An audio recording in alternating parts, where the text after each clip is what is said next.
Hi all, అందరు ఎలా ఉన్నారు? బాగున్నారని అనుకుంటున్నాను. మా ఊరు సైడ్ అయితే ఎక్కువగా మేము జుట్టుకోడే తింటామండి. బాయిలర్ ఎక్కువగా తినము. సో ఆ కర్రీ అయితే ఈరోజు చేస్తున్నాను. ఆ ప్రాసెస్ అయితే ఎలా ఉంటుందో మీకు చెప్తాను. అయితే దీనికి ఫస్ట్ కొంచెం కర్రీ గ్రేవీగా ఉండాలంటే ఇలాగ ఉల్లిగడ్డల్ని కొంచెము మీరు దంచుకోవాలండి రోకట్లో వేసి. మా పాప దంచేసి ఇచ్చింది, నాకు చాలా హెల్ప్ చేసిందండి. నెక్స్ట్ ఈ చూసారుగా జుట్టుకోడలో ఇలాగ గుడ్లు వస్తాయి, మంచిగా ఉంటాయండి. చాలా బాగుంటుంది ఈ కర్రీ అయితే, నాకు చాలా నచ్చుతుంది. బాయిలర్ కర్రీ అసలు ఎక్కువ తినాలనిపించదు.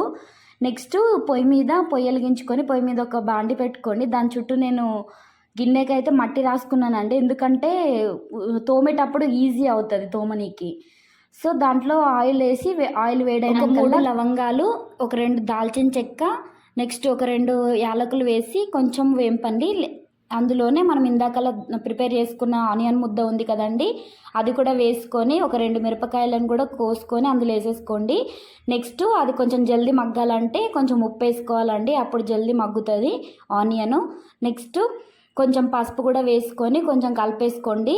ఇది కొంచెం రెడ్ కలర్లోకి అంటే కొంచెం ఆనియన్ అంతా మగ్గే వరకు కొంచెం ఆయిల్లోనే ఫ్రై చేసుకోవాలండి.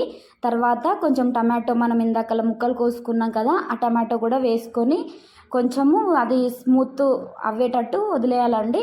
ఇప్పుడు అల్లం వెల్లుల్లి పేస్ట్ కోసము నేను దంచుకున్నాను రెడీగా, అది ఇందులో చూపించలేదు బట్ నేను వేసేసానండి. వేసి కొంచెం సేపు ఆయిల్లోనే ఫ్రై చేశాను.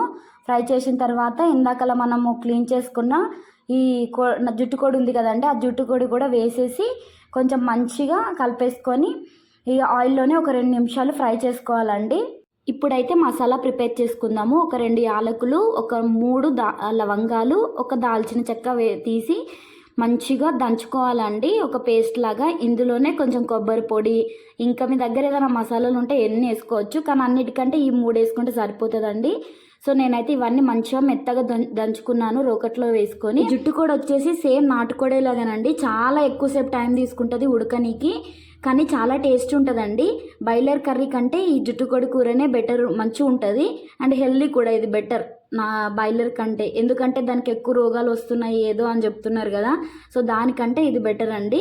నేను ఇందులో కారం పొడి వేసాను, కానీ ఆ క్లిప్ నేను మిస్ అయ్యాను.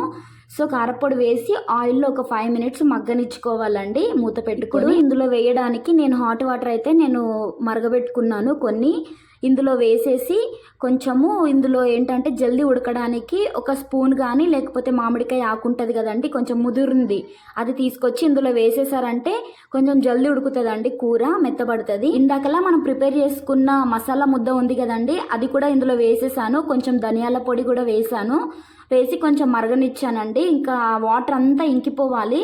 చూసారుగా ఎంత మంచిగా అయిందో కర్రీ. సో నేను ఆ ఎగ్స్ కూడా అన్నీ వేసేసానండి, అది క్లిప్ అయితే నేను మిస్ అయ్యాను.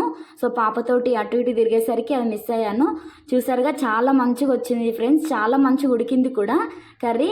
టేస్ట్ అయితే సూపర్ ఉందండి.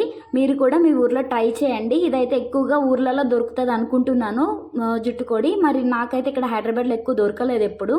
సో మీరైతే ట్రై చేయండి ఫ్రెండ్స్. మీకు ఈ వీడియో నచ్చినట్లయితే ప్లీజ్ లైక్ చేసి సబ్స్క్రైబ్ చేసి మీ ఫ్రెండ్స్కి అయితే షేర్ చేయండి friends. Thanks for watching. Bye.